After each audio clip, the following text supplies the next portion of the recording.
You're listening to Keith Engle, the host of TGI Sports Talk on the National Streaming Sports Roku channel.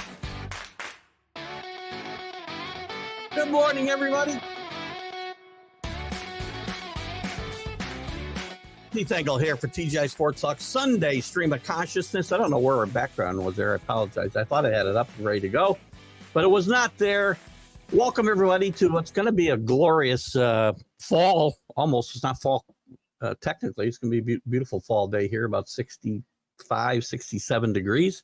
We got football starting, and it's just, there's no joy in South Bend today. We'll talk a lot about that. First, I want to welcome everybody on watching us on our TGI Sports Talk platforms on Facebook, on YouTube. Catch us later on we're also live, by the way. I guess I'll throw it in here right now. I don't know where to throw this in. We're also live on Roku, the National Streaming Sports channel. You want to go to your Roku app and download the National Streaming Sports app. You can see my head in giant Technicolor instead of the small screen, which is exciting, I'm sure, for everybody. And we're brought to you, National Streaming Sports. All National Streaming Sports shows are brought to you in part by BetUs.com. You can go to Northeast Streaming Sports website and click the icon. I got to get there's a barcode here. But BetUs is, you can bet everything. Futures, which my future bet on Notre Dame is probably dead and gone.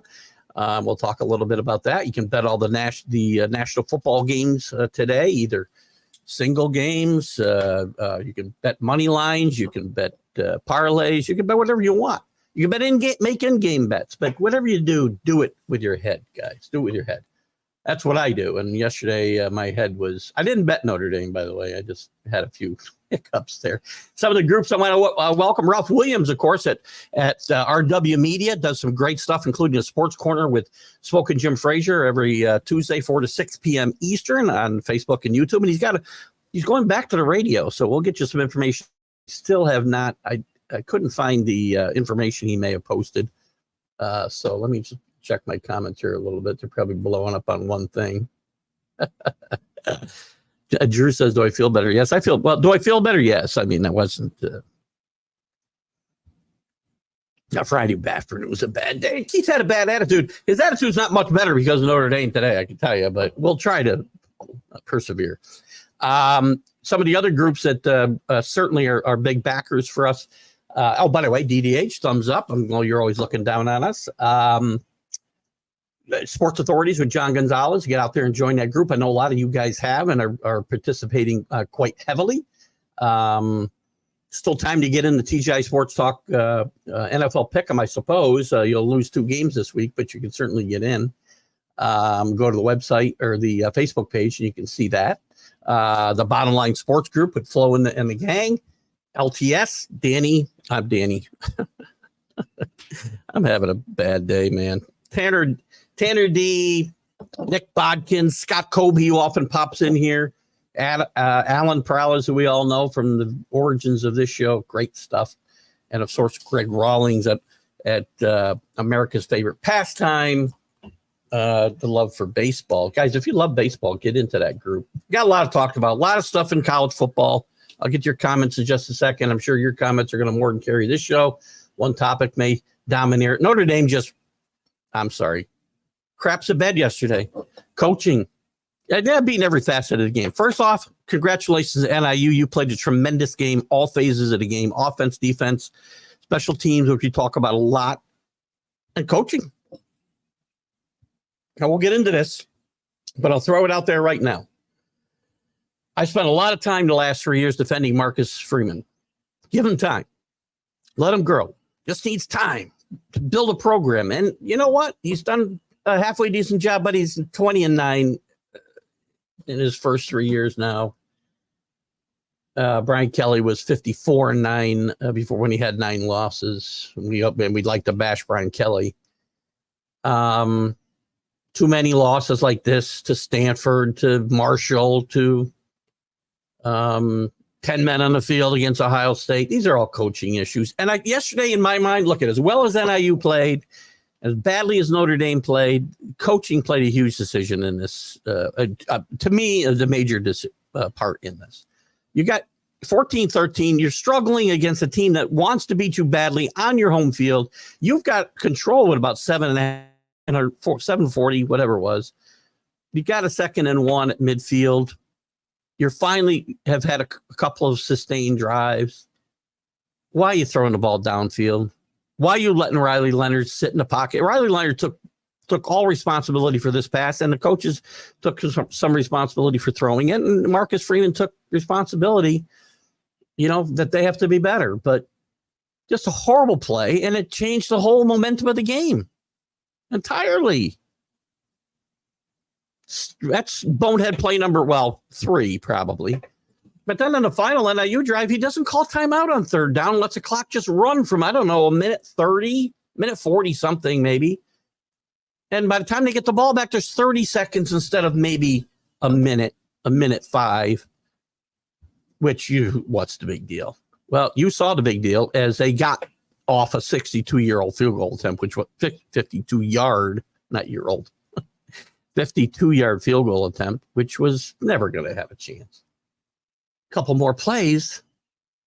They're not giving Riley Leonard listen, Marcus Freeman and Mike DeBreck are not giving him the opportunity to succeed. He's not a pocket passer. He's better on the run. The offensive line is terrible, number one.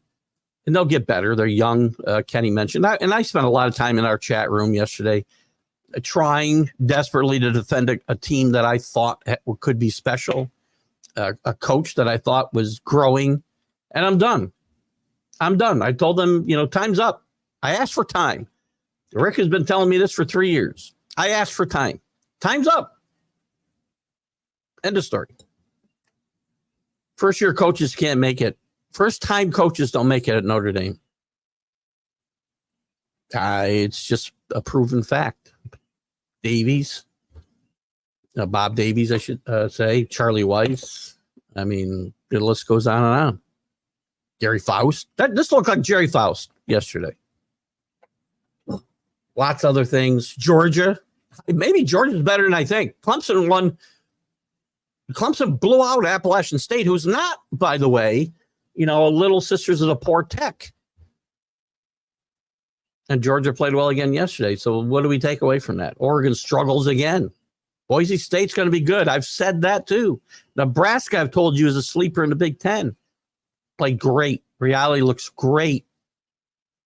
And don't misunderstand what I'm going to say right now. How much does he look like Patrick Mahomes? In mannerisms, I'm not saying he's Patrick Mahomes, so don't put words in my mouth. Watch him play. And if you haven't watched him play, watch him because he's an exciting kid to watch. And he reminds you, I'm like, what's Mahomes doing in Nebraska uniform? Just, again, the results are very good, but also he's played well. I got some other topics to get into, too, as far as all the Army and Navy win yesterday. Air Force loses. We want to give the military guys their due. Texas rolls, as I thought they would. There's a few other things to talk about. Jackson Dart sets a SEC record, completing 24 straight to start. Miami with another big win. Syracuse, Dave Gayette. Don't know if you're here yet. I'm going to get your comments and good mornings in a second. Syracuse with an impressive win against Georgia Tech at home. I've said 8 or 9 wins are not out of the possibility. An ACC championship appearance is not out of the possibility for Syracuse. This conference is wide open. We got the NFL today kicking off. We'll go through the games quickly. Love out 3 to 6 weeks. We'll see how bad that hurts Green Bay. The kickoff rules. Why? 19 out of 24 kickoffs the first 2 games were touchbacks. The whole rule is designed to create more kickoffs without creating more injury possibilities. Working great, Roger. Absolutely working perfectly. I don't know. We got some injuries to talk about. Jamarcus Chase possibly holding out. What I'm going to do with my survivor pool pick. It's a very tough pick. There's only one clear-cut pick, and I'm not making it. Not yet. baseball races. Mets 9 straight. DeGrom's going to pitch. Why? Nestor's upset about pitching out of the bullpen, but he pitched great on Friday. Skipped his turn. Let's get to it. Let's see who's here. Wow, we got a lot to catch up on. Danny Fuller, here we go. Good morning, Danny. Danny and I and Rick and Kenny and Mark Roberts out to a little bit. At one point, I was so flustered I dialed everybody. I didn't mean to do that. You would not have wanted to see me at that point. I inadvertently in the chat, you can call everybody, and I did this one other time, sitting around a fire with my buddy, and people in this started showing up. Blessed Sunday to you, CA. Good to have you with us. Dave Guyette, NFL Sunday. Yes, congrats to your Syracuse Orangemen yesterday. Nice win at home against Georgia Tech. Fran Brown's turning the culture around there. McCord getting out pressure. Cooker that is Ohio State is showing that he is a pretty good Division I quarterback. And this team, I expect some good stuff from. AC, how you doing, buddy? I'm a little distraught. Notre Dame is down. One chance for Notre Dame. I just mentioned it on and again, they run the table. They're going to have one loss. This couldn't be the loss. But I can see one path to the playoff today. Things could change. Some of these conferences are going to be wide open, and they're going to cannibalize each other as far as wins and losses. So you look at this a couple of ways, right? It opens up the door for the ACC or the SEC to get a second team in, or a third, or the Big Ten to get an extra team in, or the SEC to get a sixth team in. Or USC is really, really good. This is Notre Dame's only hope. USC is really, really good, and they beat them. Nebraska's really good, by the way. They'll be 7-0 getting to Ohio State. It's going to be fun. Not sure how they'll do there, though. Red Jacket is bloodbath look for Marcus Freeman. Yes, I did wear this in solidarity for Marcus. It's just too early to start wearing the dark colors out. I had my Patriot top on, and I took it off because it's still got a little. These have nothing. They're just, windbreaker type things, and that one's got a little inside liner to it, and it's still too warm for that for me yet. So, good morning, Drew. Good to have you with us. Am I feeling better? I don't know. I'm a little perturbed about other things today. Maybe I'm just an angry man. Maybe I need anger management classes. I don't know. Good morning, Rick. Good to have you with us. Proud of you, man. I always man up on Mac and Jack, don't I? I man up at all the time. I think I'm not. I've mentioned this before. There's guys, famous guys, making tens of millions of dollars doing this. Mike Francesa at the Fan. You never hear once when this guy makes bold, and I make bold predictions, because what's the point of just making? I could pick Georgia to win. I did last year, but that wasn't necessarily not a bold pick, because it would have been 3 in a row. And Danny kind of rides me a little bit about the Notre Dame pick and the Giants pick for the wild card, but I'm going to look for somebody. I'm not just going to pick what everybody else picks. It's boring. So I look for teams that I think can surprise. And when I'm wrong, I will tell you. And I'm dead wrong about Marcus Freeman. I said to you guys yesterday, told Rick since the beginning of Marcus Freeman's run, give him time. Give him time. He'll grow. And you know what? He has grown a little bit. The time's up. 20-9. You cannot lose. And again, kudos NIU. Played great football. They came in there determined, not listening. They got paid $1.5 million to come to that game, by the way. You wonder why NIU goes there? Well, they were there to win, but they also collected a paycheck to go. That's why these teams come and do these things. That's why New Albany went to West Virginia yesterday to get their ass kicked. It's a payday. They need these things to keep the programs afloat. But you can't lose those games. You can't put 10 men in the field last year against Ohio State, or was it last year? 2 years ago, I guess. No. You can't lose to Marshall. You can't lose to Stanford when they're horrible. And these are all games they've lost that they should have won. Yes, and then he's righted the ship afterwards. And I've said, kudos for you doing that. This can't keep happening. The misuse of the timeout. Now he took credit. He took responsibility after it. But listen, barring a miracle, there'll be a new coach at Notre Dame next year. They did what they thought was right. They wanted continuity. The team loved Marcus Freeman. Marcus Freeman is a very good young coordinator, and they took a shot. Bet us, but don't bet Notre Dame. Yeah. Well, I didn't bet the game yesterday. Yesterday, I bet Texas. Oh, I had one bad bet. Texas, Nebraska, who, by the way, playing great football. And North Carolina State, I'm not sure where my head was there. That was a stupid pick. Good morning, Steve Orpello up in Perth. Good to have you with us, buddy. Hope you're doing well. DA with our darts update. PDC European Tour Flanders Trophy on FanDuel TV. Extra channel now. If you're a big dart fan, go watch that. Can I get a bet in on that? I need to make up some. Danny's our host. He's our lounge host, welcoming people. Or you could already be in a TGI Sportsbook pick 'em and go 0 for 2 already, such as me. I'm 1 for 1 or 1-1, I think. That's early. It's early. By the way, it's tough.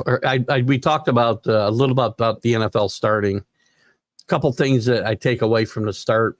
Saquon Barkley, what a start for the Eagles. I've said I'm not sure the Eagles' issues are over as far as internally locker room issues. They don't just go away when all the major players are still there. But Saquon Barkley, and at least for one game, came in and took control of that offense and played tremendous football. 3 touchdowns. Must have run for nearly 100 yards. Great start for Barkley and the Eagles. Nice win over the Packers. And sadly, on the third to last play of the game, Jordan Love has a strain of his medial collateral artery, I think. Correct me if I'm wrong. I'm not a doctor. I'm a bricklayer. See what I did there? Anybody who knows the line can tell me what show that's from. But Love is out 3 to 6 weeks now, and does it kill Green Bay? I don't think so, especially if it's on the shorter side. I don't think their schedule's that rough the next few weeks. They can't survive this and at least get into the playoffs. Again, they don't need to win the division because you take 20 teams to the playoffs anyway. And the other game,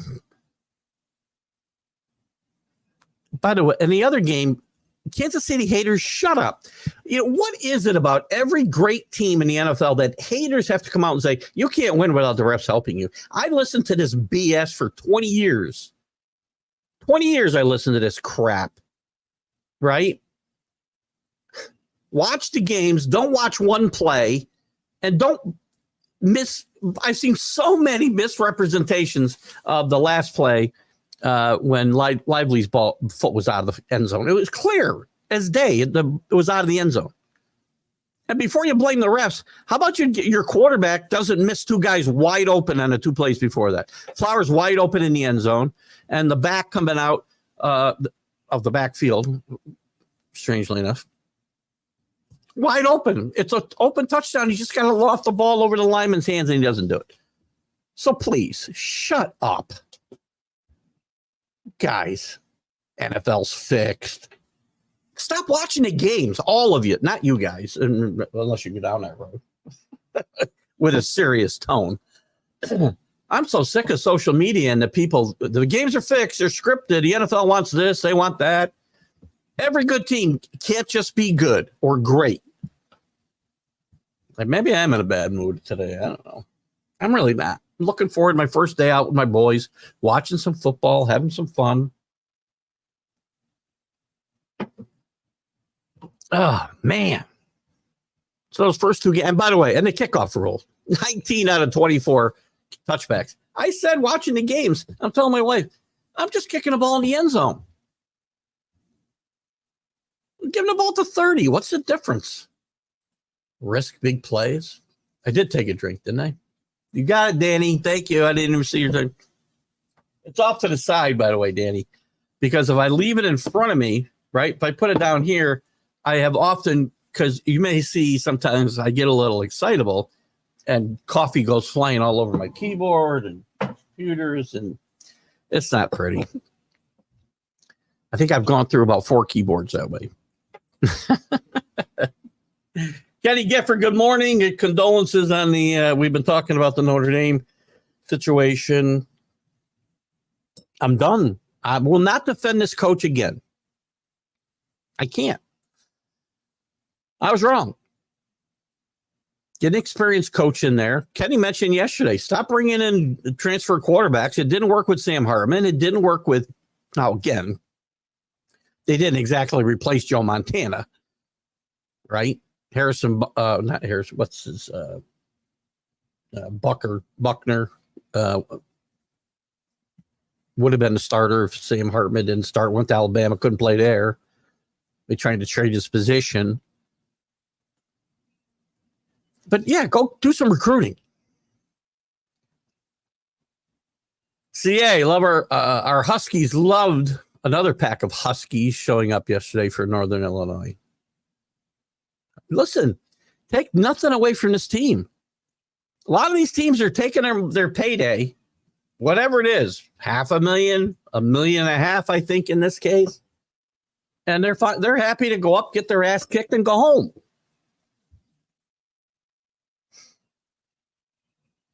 I can tell you a funny story too, by the way. So my show got taken down a couple places last week because of a post I put up that Kenny had mentioned when we were talking about a situation with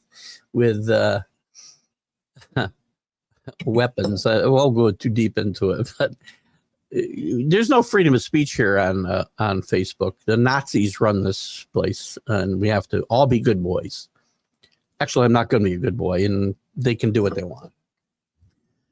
Good points. Thank you. I wish I had bad points.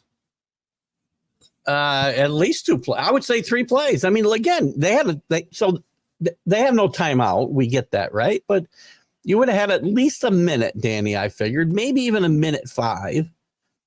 And yeah, I mean, I can run 2 plays. I can run 3 plays in that 30 seconds, maybe 4. Maybe they wouldn't have had quite as much time as I think. Again, if they called that first down a first down, they would have had no chance at all. And I'm still not sure whether NIU had that first down or not. I guess they didn't. First glance, it looked like they had that. Game would have been over, assuming they kicked the field goal. But yeah, that's a bad coaching decision. There's nothing to defend anymore. Bill Pulver is with us. Good to see you, buddy. I am fired up today. I've been fired up the last couple of times, man. There's just such stupidity in sports today. I watch this. Teams shouldn't lose that way. They shouldn't. I mean, and then in baseball, I got to listen to Dirk Merrifield bitch and moan about getting thrown at. Well, first of all, pitchers should be able to pitch inside. If you don't want to pitch it inside, then go play another sport. And second of all, he's not necessarily totally wrong because MLB has caused a lot of these issues by, well, maybe not MLB, but the people who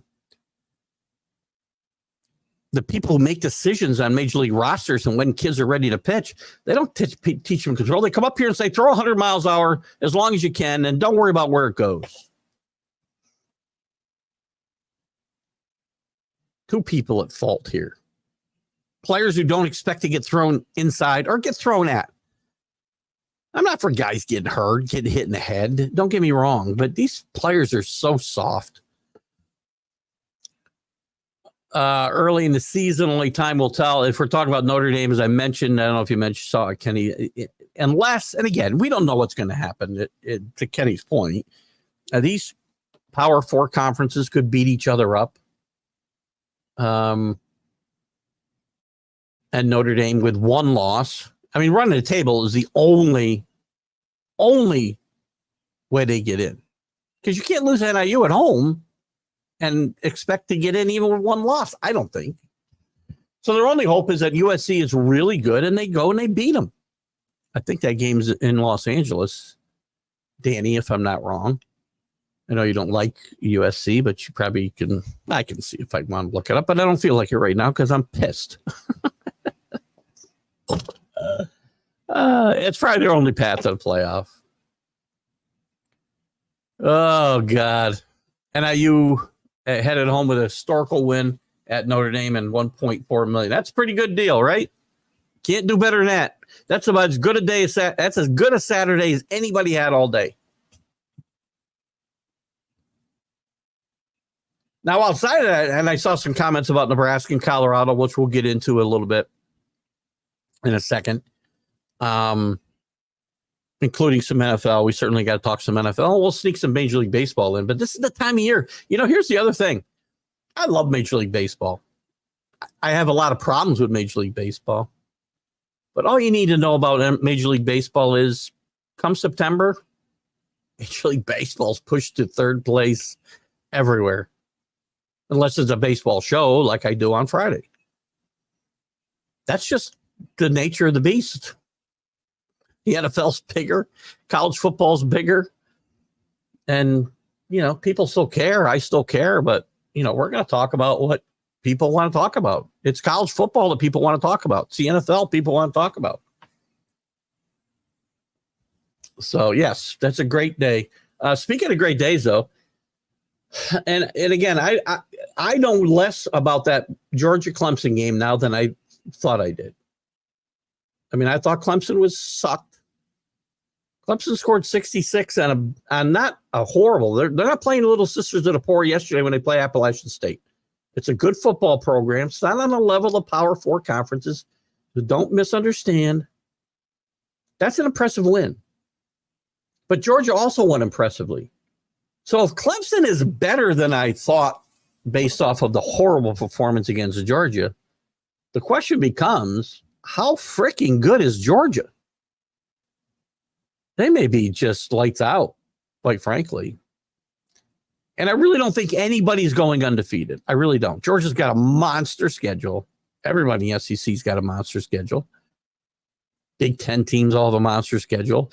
The ACC and the Big 12, I don't think have a dominant team. I think they're all going to beat each other up. So great day for NIU. I mean, that's about as good as you can hope for. A historical upset and $1.4 million in your pocket. Thank you. See you next year. Love out 3 to 6 weeks. Malik Willis, yikes. I'm not signed. There's a reason Ryan Tannehill hasn't signed, right? They got to sign somebody, and it likely will be a veteran. And Tannehill's at the top of a very bad list.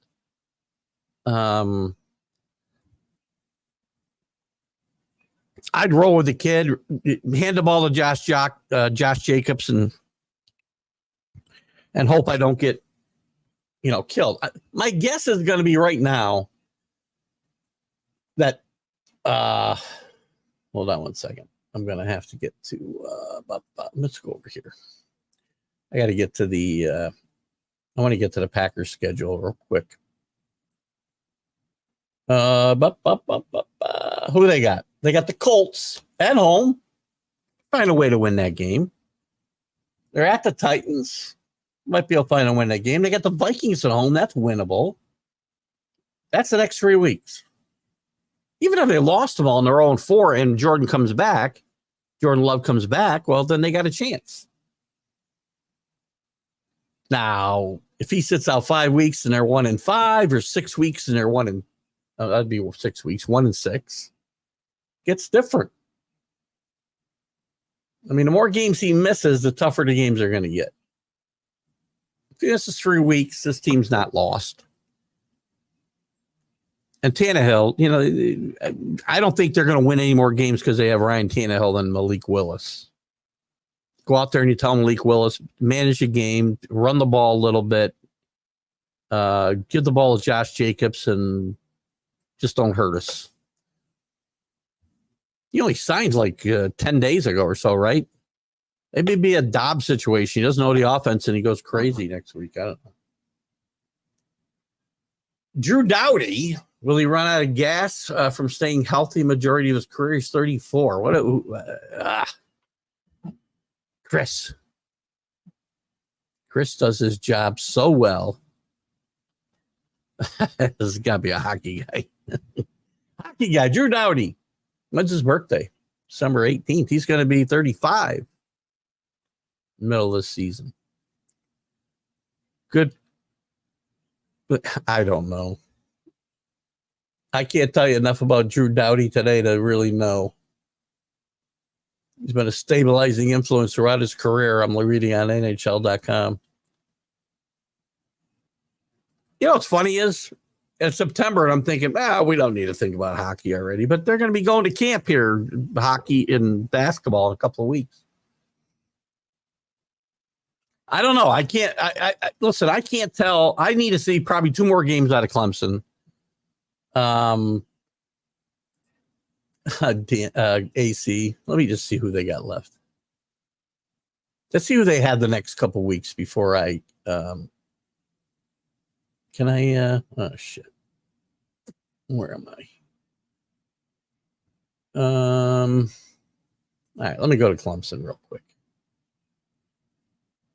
And listen, based on yesterday, I can't say they're dead. The offense wakes up. You score 66 on anybody, you're doing well. Appalachian State's better than a lot of these teams anybody's playing. They got NC State next week. I think we learn a lot. NC State got absolutely steamrolled. I thought they'd get beat yesterday. I thought they'd keep it close. Clemson or Tennessee, who again is probably the 5th best team in the SEC, just steamrolled them.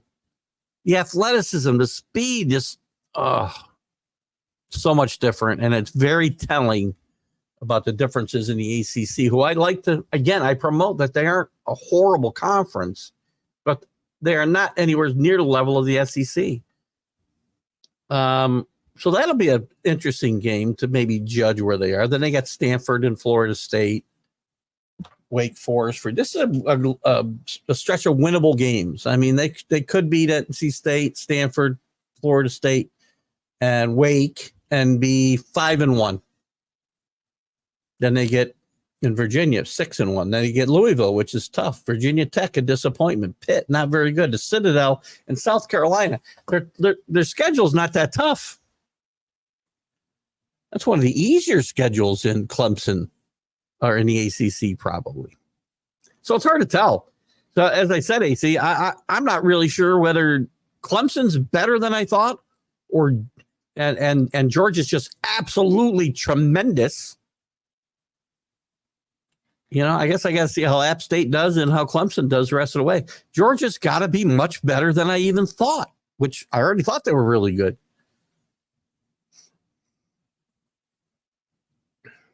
The Green Wave almost had enough. Illinois and Iowa State get upsets. Those are strange. And we talked about Syracuse, definitely.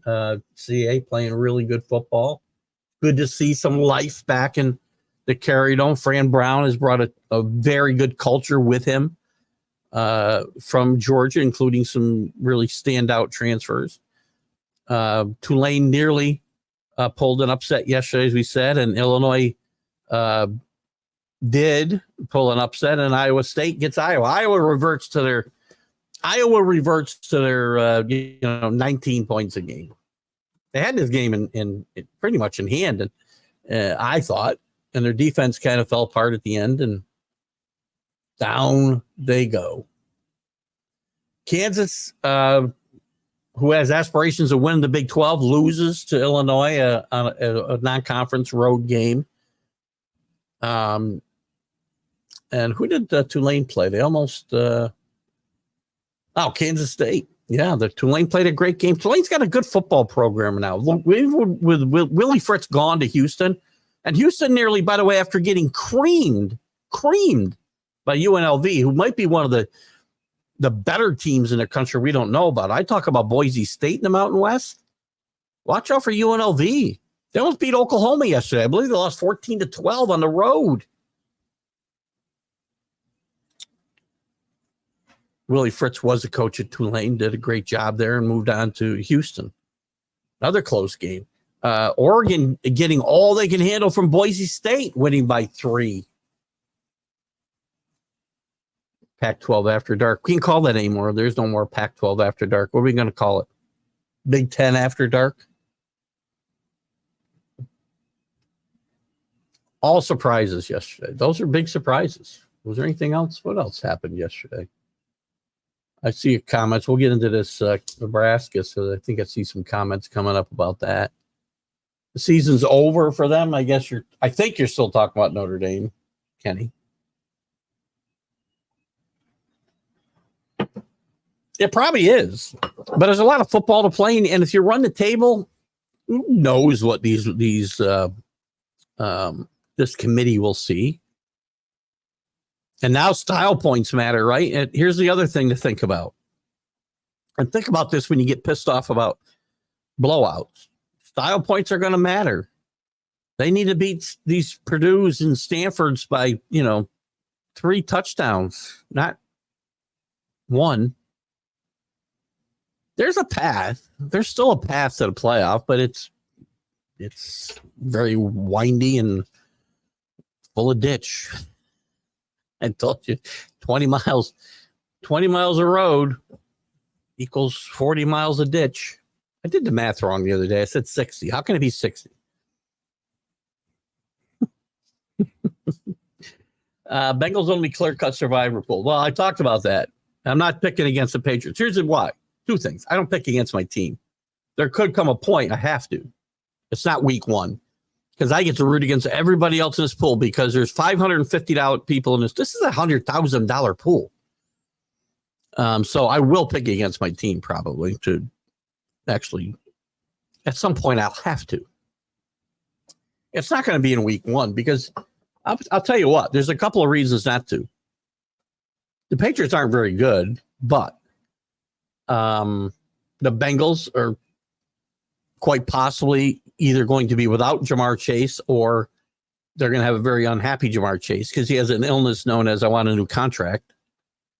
And a very interesting stat I'll throw at you. The Bengals are 1-7 straight up wins and losses the first 2 weeks of the last 2 seasons.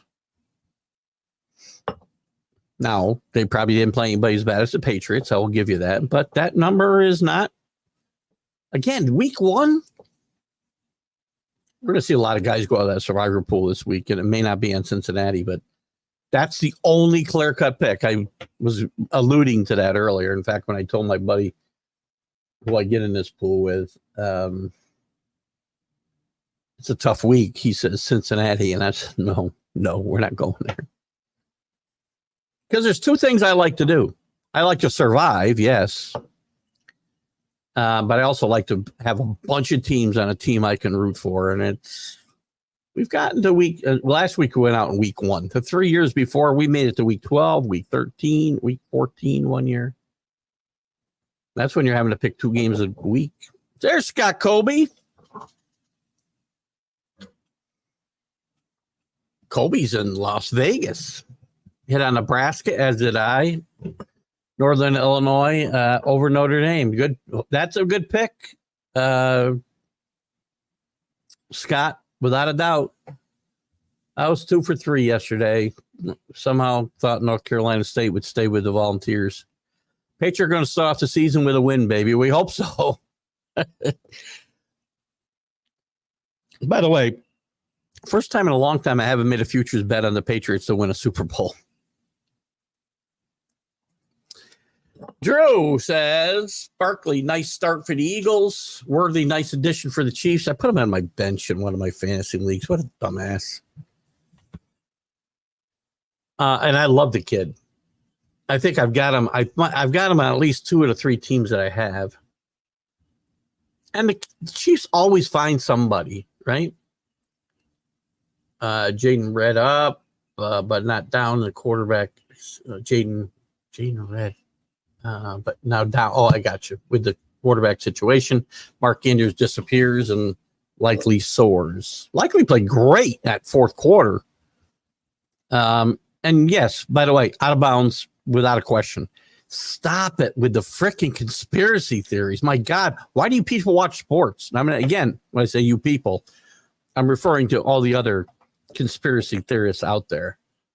If I thought these games were scripted or fixed, I wouldn't, number one, I wouldn't bet on them. Number two, I wouldn't watch them.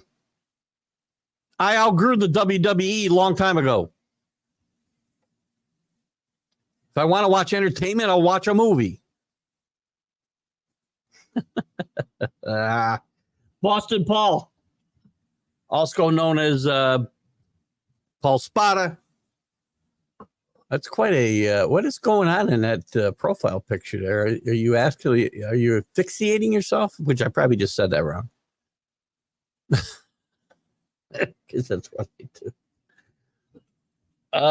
Schmidt Cortez team tag was interesting, successful. It was very successful, and ironically, Nestor was very outspoken after the game, saying he was not happy with the being passed over in the rotation and being asked to do this, even though he threw no-hit baseball, and being told he'd be back in the rotation this week. They're going to go 6 starters through this next week.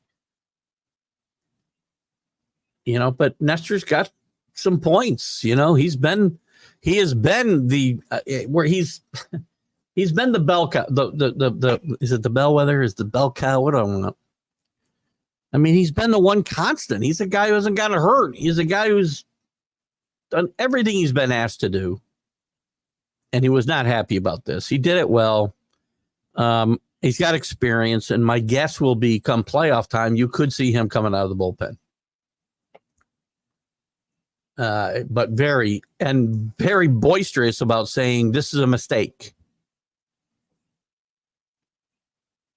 Not necessarily that game, but going forward, he can read the writing on the wall, and he's not happy about it.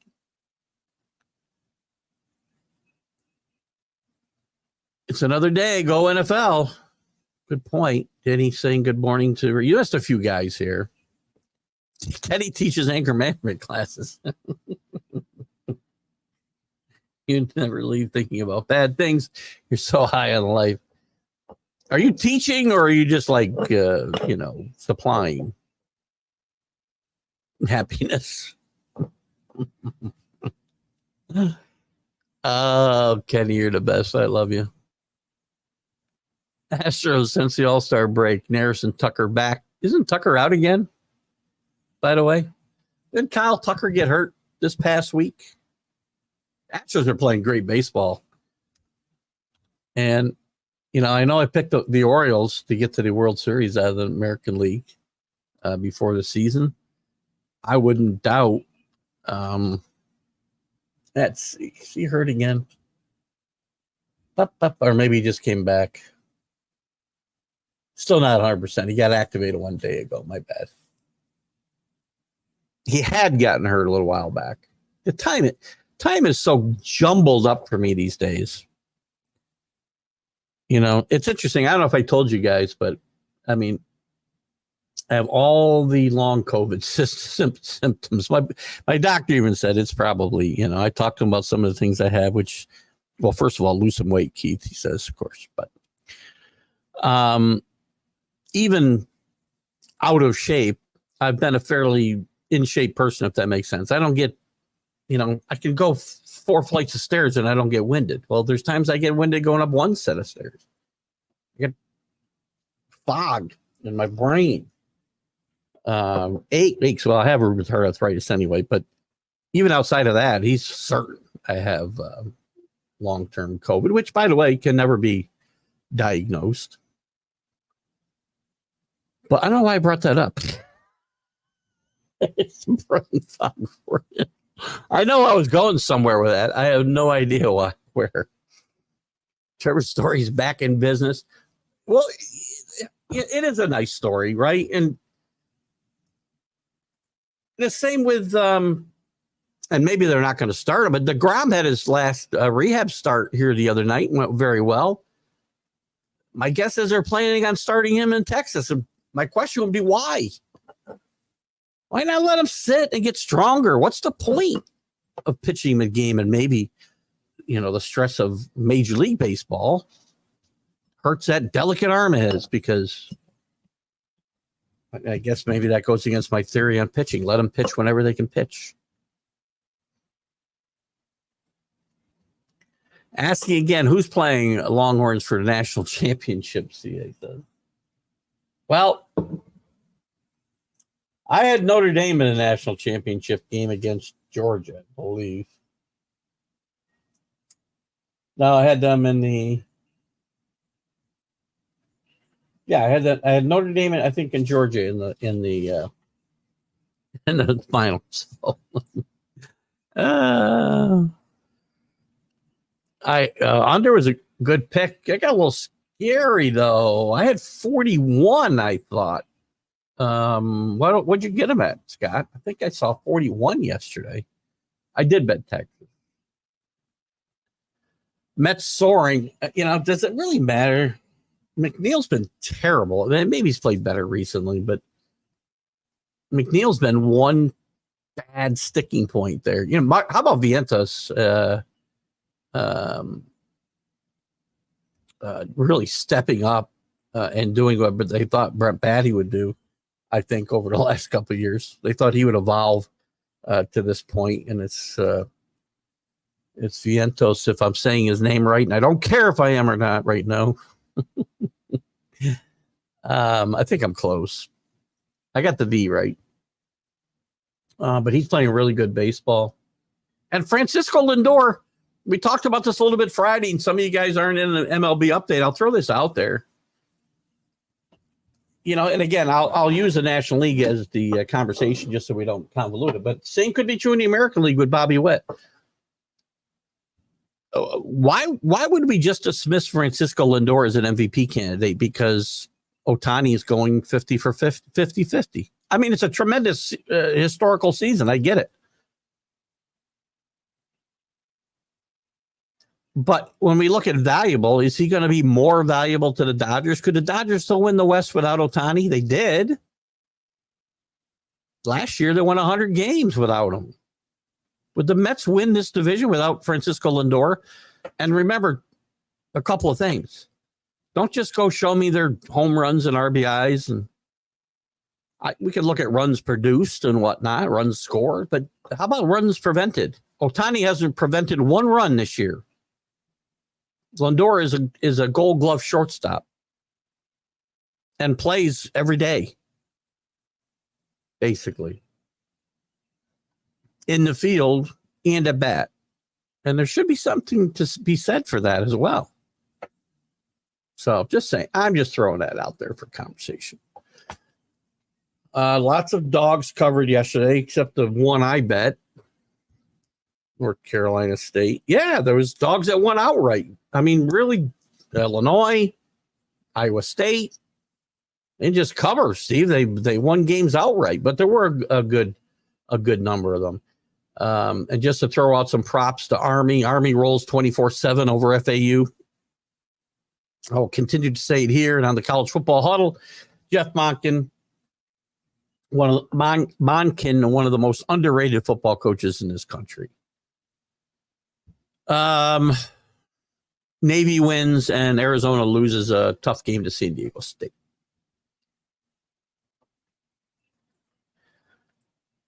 Welcome back to Billy Pulver, the pulverizer, also known as Waldo. And I've been holding up your spot. And well, they've done it well, Billy. You originated the Keith button pushing position on this show. Rick and Kenny have certainly held up their end when you're not here, and Danny Fuller has certainly. Danny's also stepped up to join their ranks as well. Can never hold up all those Spanish women.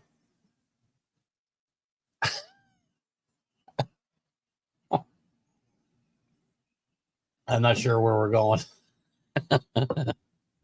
I'm not sure where we're going, Kenny. I must have missed something. You're looking at a 2 at a 2-0 team and pick 'em in this guy right here. You're good job. I don't know if anybody else is. Who else is? Let's see. And I got to tell you guys, unfortunately, like happens every year. Oh, by the way, let me just do the college football stats. They don't give me this week's, do they? Oh, week 2. So ESPN fan, I don't know who you are. I'm sorry. Picks one. If you're leading this pool, you can speak up if you're in the show. 16-4. The sports nut. I'm not really sure who that is. 15-5. I'm third at 14-6. Paul Spada 13-7. Scott Kobe 13-7. Beamer Ball is Neil Bush is 12-8. The Dogs, which I'll assume is Rick, is 11-9. Looks like Poppy Kenny got all his picks in this week. The Mad New Yorker put picks in this week for the first time. He was 3-7. And then I got a bunch of ESPN guys. I don't know who you are. Sorry. So if you know who you are, please speak up. And in the NFL, again, there's only 2 games going. I'm going to give you my NFL picks since we're on that topic right now. I'll give you my picks here just so you know there's no funny games going on here. Here's the leaders. We got 3 teams. We got 6, it looks like, at 2-0. Another ESPN general picks 3. Don't know who you are. Sorry. I'm going to say Skull Vikings is Rick, 2-0. The Sports Nut again. It's got to be somebody that is here week in and week out. I'm sure you're here. 2-0. Another ESPN fan. 2-0. Scott Kobe, 2-0.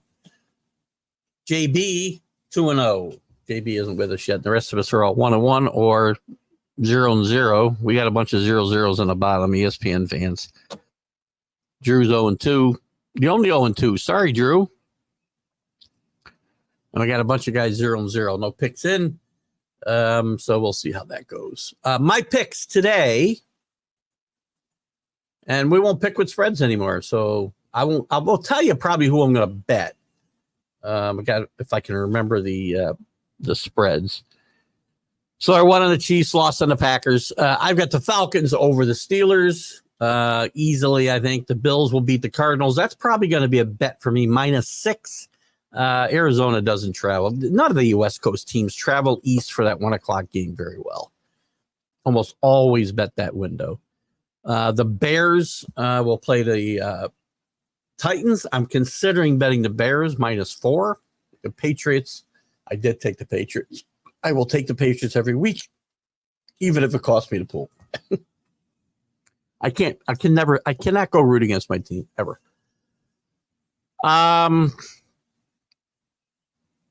I've got the Colts winning at home. I like home dogs where I don't see. I know the Texans are good, but again, week 1, nobody's played. Most of these teams haven't played anybody, so it's going to be a crapshoot. I will take, even though I'm not a big Anthony Richardson fan, I'm going to take the Colts and the points at home. I don't think it's going to be a bet. It's a possibility. I got 3 games to pick today. We got the Dolphins winning over the Jags at home. I got the Saints over the Panthers. That's probably going to be a bet at -4. I will take the Giants. Yes, Danny Fuller. I will take the Giants over the Vikings. I don't see any world why the Vikings would be a favorite on the road week 1 against any team, unless it's Carolina.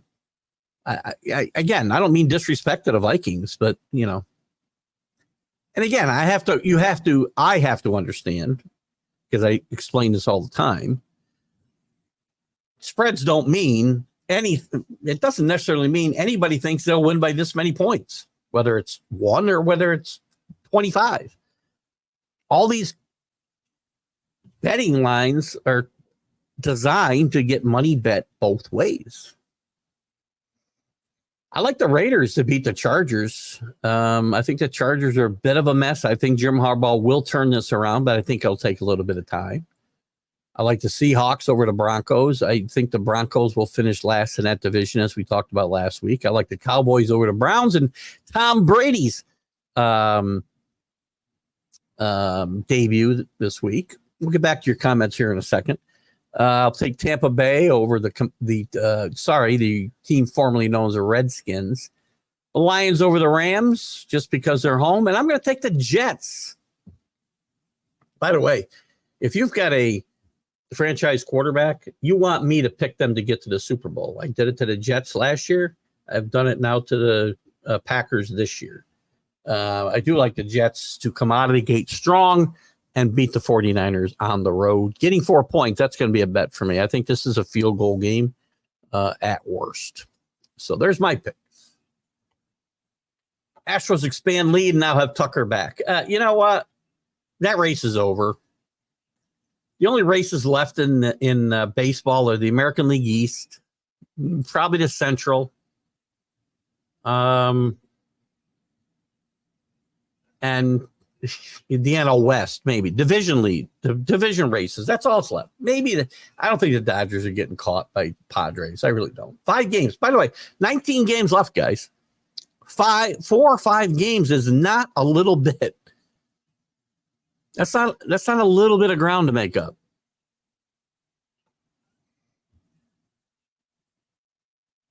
So I think those races are about over. Wild card, you got, I don't know, Red Sox are 4 back. I think we're set in the American League. I really do. National League, the Braves and the Mets, 1 game, I think, separate them in the wild card. And that's it, because that's 5 games back to the next team.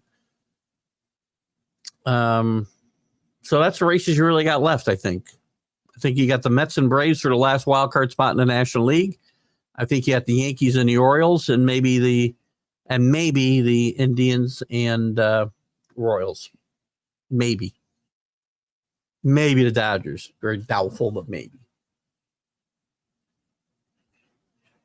Let's say something else about baseball. What was it? It was totally lost. The Mets 9 in a row, as I mentioned. Peaking at the right time, I would say. Obviously, people don't get worked up like I do about Merrifield's BS the other night.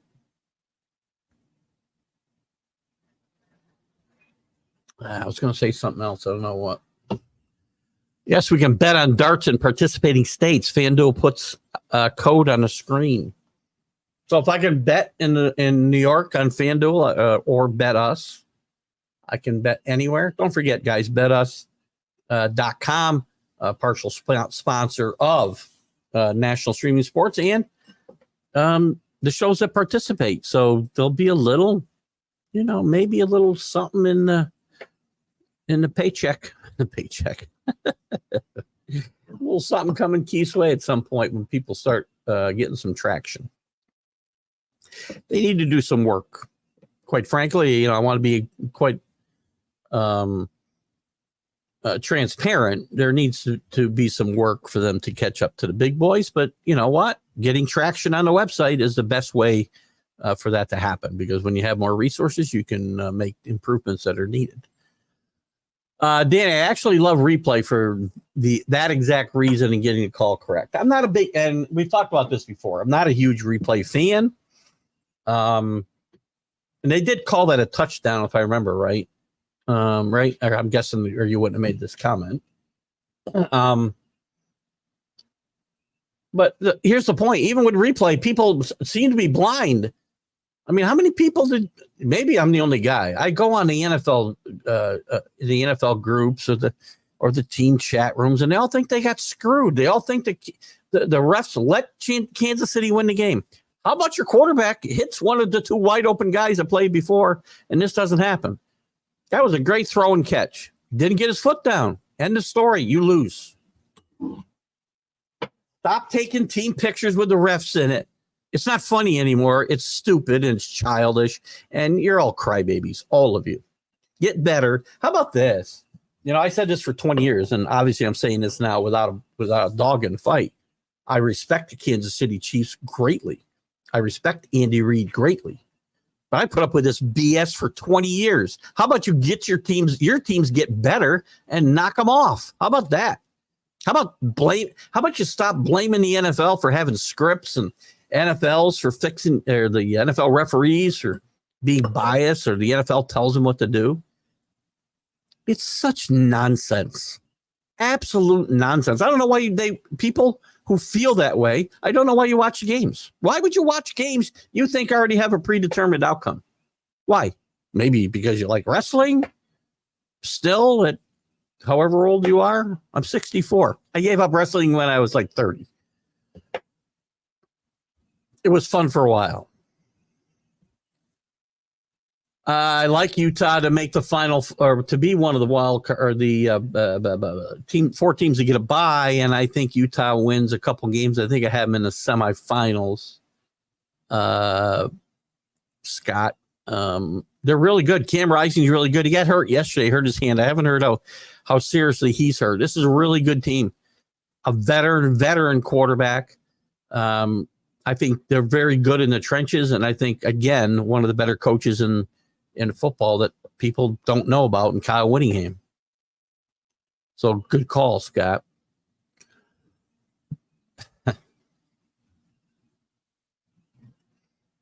Well, didn't Jazz start out at shortstop as well? Then we moved him to the outfield. Now third base. He's 6'8". He can't play shortstop anyway, in my mind. So Pirates will totally mismanage him, and he'll be gone. If he's any good, he'll be gone anyway in 2 years. Our Tigers finally make it to 500 with mostly youngsters. They were game over, I think, on oh, by the way, speaking of the West, let me look at the standings here real quick. Where are they? They're still, aren't they 6 back or something in a wild card, though, Drew? They're probably done. 4.5. Listen, not doable. Red Sox 4 back. And Drew says our Tigers because we both picked them to make a wild card in the American League. 4.5 with 19 to go. I guess some teams got 20 to go. They have 19. That's just too much.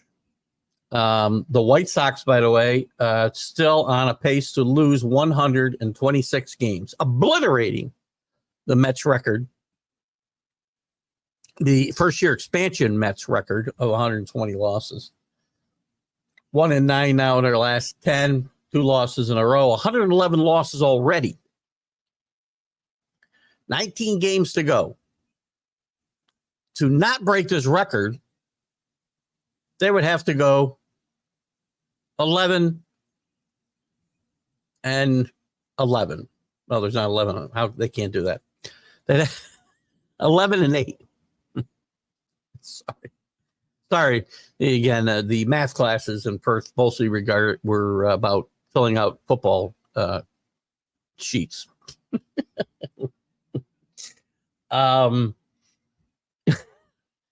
They'd have to go 11 and 8. Who sees this team going 11 and 8? They haven't gone 11 and 8 over any 19 game stretch all year. They are possibly gonna obliterate this record, not just break it.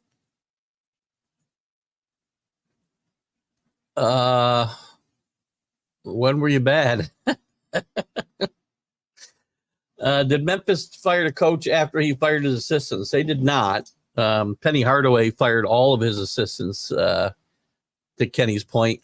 Memphis Tigers in the league they play in now, by the way. I don't even know what reason he gave, by the way, because the season's so far away, but let's see what he says here. By the way, he's also fighting NCAA allegations against the team as well. He declined the answers when asked why he didn't answer questions about why he fired the coaches he fired. Could be they're part of this NCAA investigation. Could be they talked to the NCAA.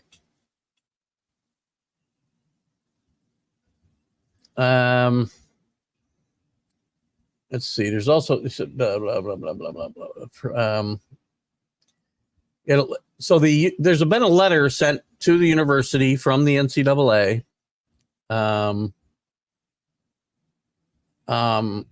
First alleges Hardaway's personal involvement in major recruiting violations, a $30,000 payment to a former Tiger DeAndre Williams for his commitment to Memphis in 2020, and $80,000 Why are these things illegal now? We're able to do these things. I have a $20 million budget. Reggie Bush got his Heisman back.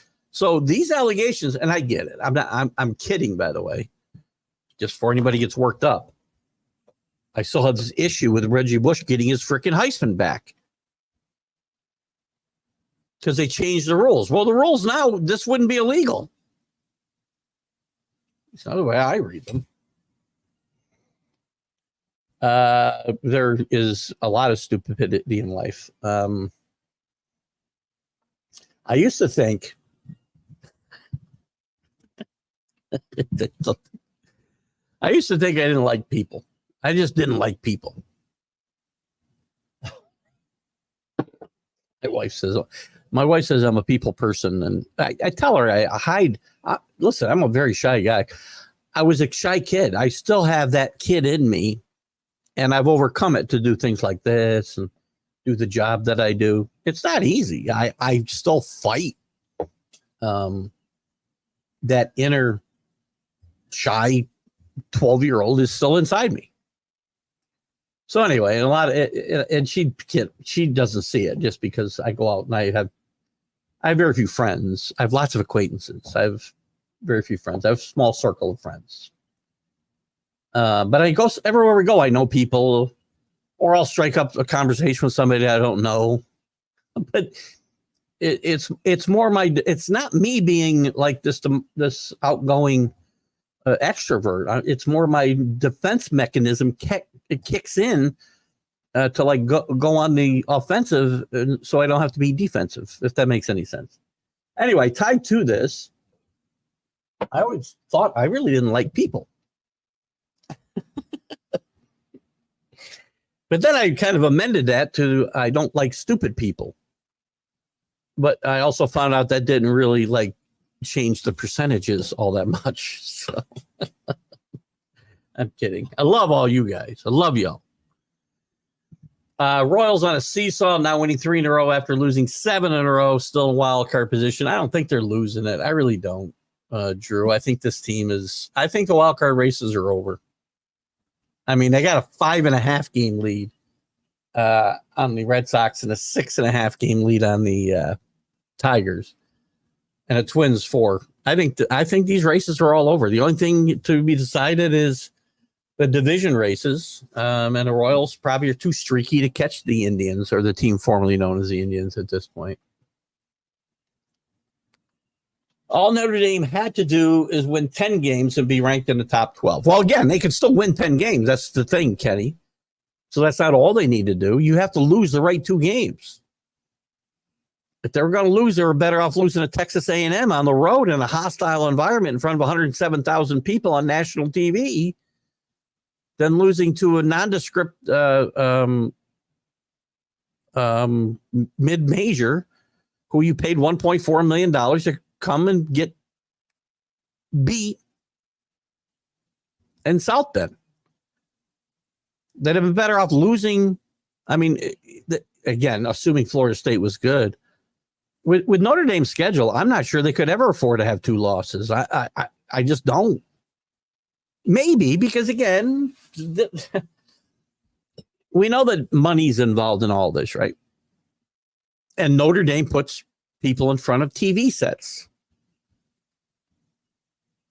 So if there's any question, if there's any bubble for number 12 spot, Notre Dame's going to get some benefit of the doubt.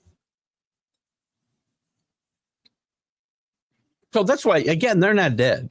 Problem is, what team's this team beating? I'm still a Riley Leonard believer.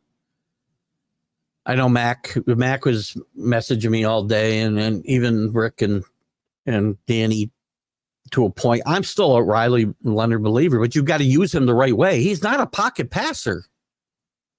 This kid uses his feet. He didn't use his feet enough yesterday. The winning drive they had against Texas A&M, yes, he threw the ball made some big passes, I thought, but he also had big runs. You need to get this kid outside the pocket and he throws better on the run than he does standing in the pocket.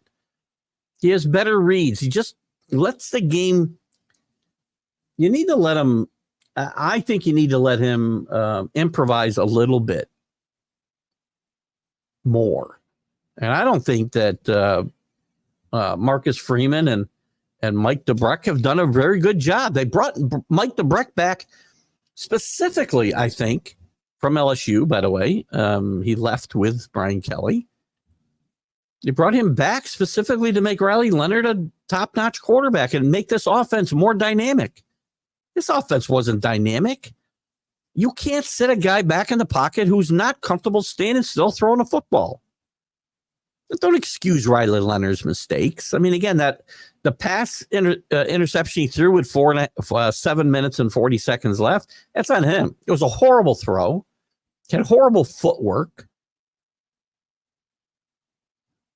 Ironically, he had some time to throw. That the offensive line is a work in progress. But the point is, the call should have never been made. At that point, you got a team that's been battling all day. Once they really believe now they can beat you, you're ahead of them. You got a little bit of momentum on this drive for a change, and there was no reason to throw that ball down the field. At that point, just keep moving the change and running the clock. Take your field goal if you have to. Give them the ball back with 2 or 3 minutes left and keep them out of the end zone. You got a tremendous defense, at least on paper. So trust in that defense. They should have won this game. This is on the coaching staff, all in my mind. Nice to see an American finally in the U.S. Open. Fritz, that was a big upset yesterday, correct? I don't follow tennis that closely, but Carrot is beatable. However, he'll need to jump on him early to get to that. The women's champion I know was named yesterday. Who's playing? Let's just check it out real quick. We don't talk enough about other sports. I always get told. Kenny says we need other sports. Well, we came up with full contact or tackle basketball, whatever it was one time. We have professional pillow fighting. Maybe we should stick to some other. Arena Sablenka won her first U.S. Open yesterday after being the runner-up the other day. And who's the final today? Fritz and Tafoya. Oh, that's not him. Sorry, they're not on the Davis Cup roster. Who's playing in the final today? Here we go. Probably hasn't started, I'm guessing, right? Yeah, Taylor Fritz against Yannick Sinner. Sinner's ranked number 1. I never even heard of the guy. That shows you how much I follow tennis. I loved it when Connors and McEnroe and Borg and Everett and Navratilova, Eli Nastasi. I even recently with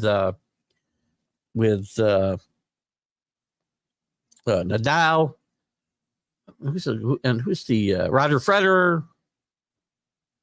But I don't know. I'm starting to not watch a lot of tennis. This will start, by the way, at 2 p.m. today.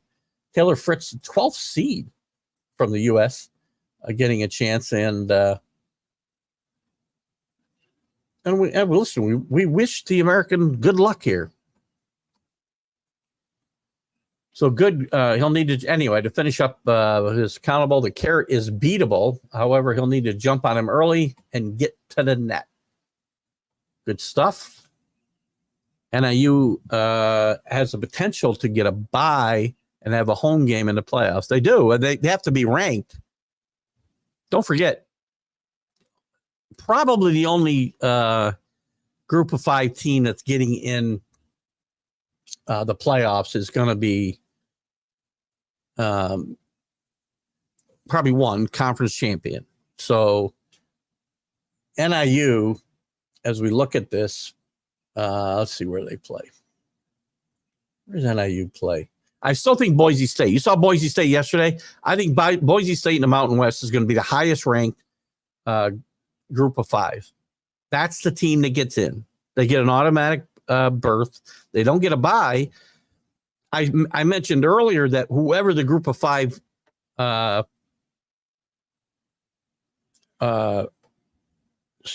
automatic bid could have a chance at getting a bye because I thought the ACC might have a weak champion and would get ranked 5th. So it's possible to happen. Remember, NIU's not ranked right now. They've got to get none of them are. And I'll give it a look at that in a second. I think they play. I want to say they play in the Conference USA, but that may be wrong. That is wrong. Where do Mid-American? Yeah, Northern Illinois Huskies. The Mid-American. Toledo's really good there, by the way. Nobody's played a conference game there yet. I would say Toledo's their main competition there. But I still think the Mountain West comes out of this. Or the American Conference, because I think Memphis is really good. Are any of these schools? So none of them have made the top 10 yet. The only one who got votes in the AP were Boise State with 47 votes. So they're not far. They'll probably move up with that close loss. Memphis has got 27 votes. And nobody in that. UTSA's got 3. App State had 3 votes. Now, NIU will get votes this week. They will not be in the top 25. Notre Dame will fall farther than anybody, obviously, in this next week's rankings. But I don't foresee NIU probably will get votes, but I don't think it'll be anything more than maybe in the 20s, which is okay. I mean, the top rank. So we say the ACC is the most. If we say the ACC is the most vulnerable not to get a top 4 seed, their number 1 ranked team right now is Miami at 12. To give you an idea, Miami's through the first 2 weeks, they're the best team in that conference. I've seen this before, it being a quasi Miami Hurricane fan through marriage. I've seen this kind of build up before, and it's fallen apart. We'll see what happens this year. But it's possible. Again, I've said all along, it's possible a group of 5 team gets that 4th bid, bye, I should say. By the way, I don't think, I'm not sure if there are home games in that second round, Kenny. I got to review that. We'll look for the college football huddle on Wednesday. There'll be home games in the first round, but I don't think these teams that play byes are getting any home games. They're going to play bowl games. I think everything after the first round is neutral sites. Pretty sure. I could be wrong about that. Naked cliff diving. Well, it depends on, again, who it is that's naked. Do you want to see me naked diving off a cliff? I'm happy to oblige. But I don't think that's where we're going. I hope. Let me see a couple people out can see it. Marina Maxwell's out there today. How's my granddaughter?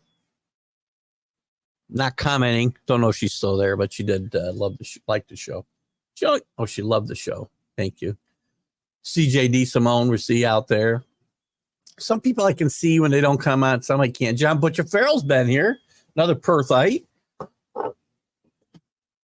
Chris, where'd Chris go? Chris disappeared after his hockey. There he is. He's got some comments coming up. Who else? Did I miss anybody else here? I can't see everybody, but some people I can see. And if they make a like or a love, I can see them for sure. Oregon struggled big time. I know you're a big Oregon fan, Paul. Dan Lanning admitted they got a lot of things to fix before they get into the heart of that Big Ten schedule. I'm starting to feel Nebraska is going to potentially have a chance to get to that number 2 spot. Ohio State's going to be number 1 in that conference. But the number 2 spot and get into that conference championship game could be Nebraska, not Oregon. We'll see. I mean, again, they didn't play a very good football team yesterday in Nebraska. Oregon played a really good Boise State team. I've been preaching this Boise State team since we came back from a hiatus, at least 3 weeks ago on the college football huddle. And they had a tough struggle at home against a good Boise State team. Again, well coached, under the radar. CFL news. Chris mentioned to me that they had the some big playoff games yesterday. I'm not sure Alouettes lock up the final playoff position. Oh, I guess they were playing for playoff position. I thought they always played the Grey Cup by now. Actually, in the East, it's a game. It's a game-to-game tight race in the West. Between who? I don't even know how many teams make it. Is there just 2 teams that get in and they play the Grey Cup, or is there a whole playoff schedule? I don't even know. You know, I want to take the CFL seriously because there was a time that I did watch when a lot of good players went up there. Doug Flutie was up there for a while. Vince Ferragamo played for the Alouettes.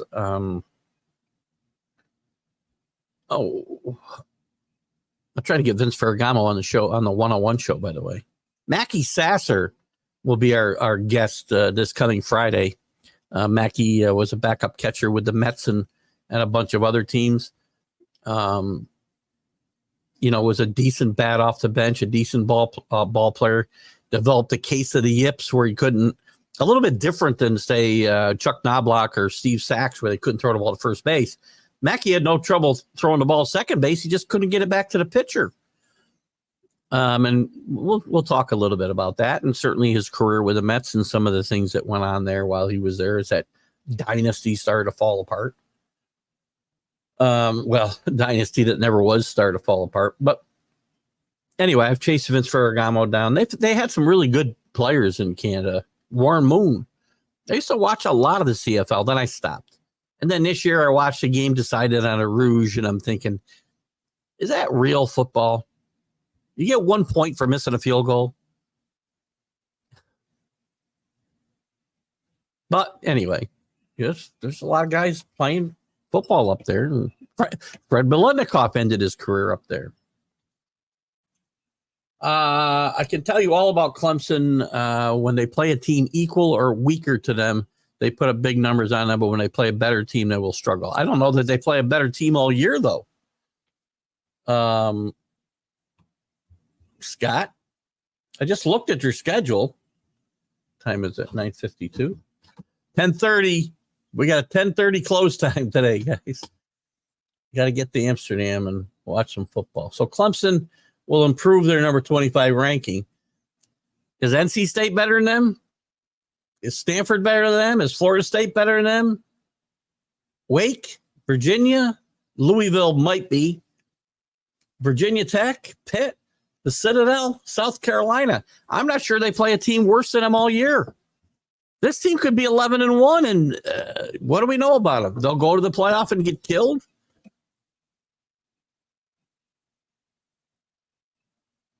Again, I know this much. I know they're not better than Georgia, and I know Georgia's really, really good. I'm not convinced any other team puts a thumping on Clemson that Georgia did anymore. When I watched that game, and again, it was the first game, so it's so hard to judge. Teams are going to get better, and teams are going to get worse. Happens every year. I still think the ACC beats itself up. But I don't think, and by the way, there aren't a lot of teams beating teams better than them. I mean, lines and whatnot might say this team is better, but if you actually win the game, well, who is the better team?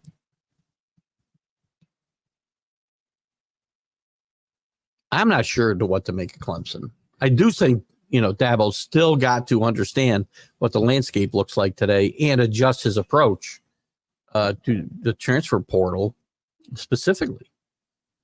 But there's a lot. I mean, this is going to be a fun chase to this 12-team playoff because it's going to be, every week's going to be a roller coaster. People said, the regular season won't matter. Every week matters. Just saying. Rising is falling. How bad was his injury yesterday? I don't think he was that hurt. Played well yesterday. Not sure whether he played better than McLeod, who you wanted to you had asked about yesterday, Paul. I didn't see that that line. Cam Rising's a really good football player. Utah's a really good football player, a good team, and well coached. Notre Dame has Louisville at home, but an Army. Yeah. But those teams, those games don't really. The Louisville game, unless Louisville's better than we think, and I think that game's early, right? I would watch out for Army against Notre Dame. Army and Jeff Monken can surprise you. He had he's had a couple of down years, but the 5 years before that were really, really good teams. So Notre Dame should be careful there. Louisville at home is a good win. They get it. Again, I'm thinking about ways that there'll be games and wins that will impress the committee. And if SC gets better, if SC's good, I mean, that's their best. And I know how much you despise the University of Southern California or whatever it is you call them, Danny. If USC's really good and Louisville is pretty good, those will be the best two wins they have on their resume if they go in and beat those teams. Saying. Be tough. Garoppolo to Green Bay, that's a possibility. I don't know. I think Jimmy Garoppolo's time is over. I think he's happy with his porn star girlfriends. And you know what? I'm so happy the Patriots traded Jimmy Garoppolo away. I feel like I'd be more disappointed today than I would have been if Jimmy had stayed.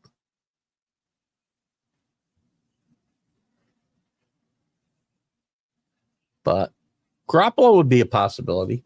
I think it's going to depend whether they go out and they've got to sign somebody. I would think. I don't know who's on their practice squad right now, but Garoppolo, Tannehill.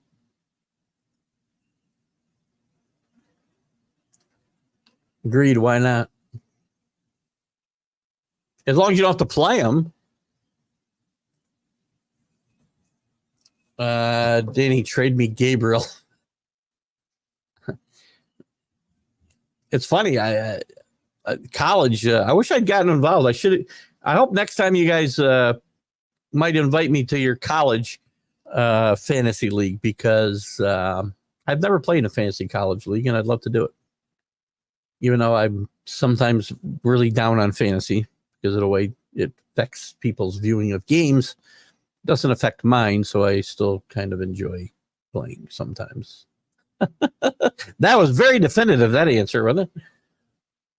Chris F. Grave is the man, for sure. Chris comes up with a lot of stuff. Only division with 4 teams over 500 is surprising, AL Central. Yeah, that is a bit surprising. I mean, you got the disappointing teams like Tampa and Toronto. Not the Braves, but and that's the key to me in the American League is those two teams. CJ, good morning.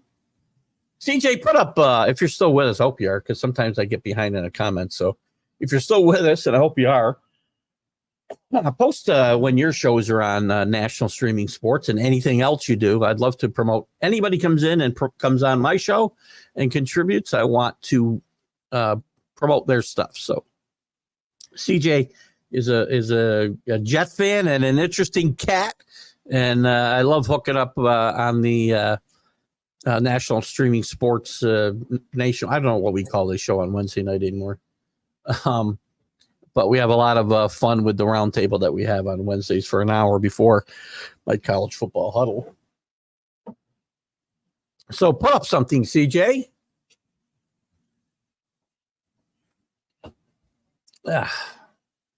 Well, everybody has bad months.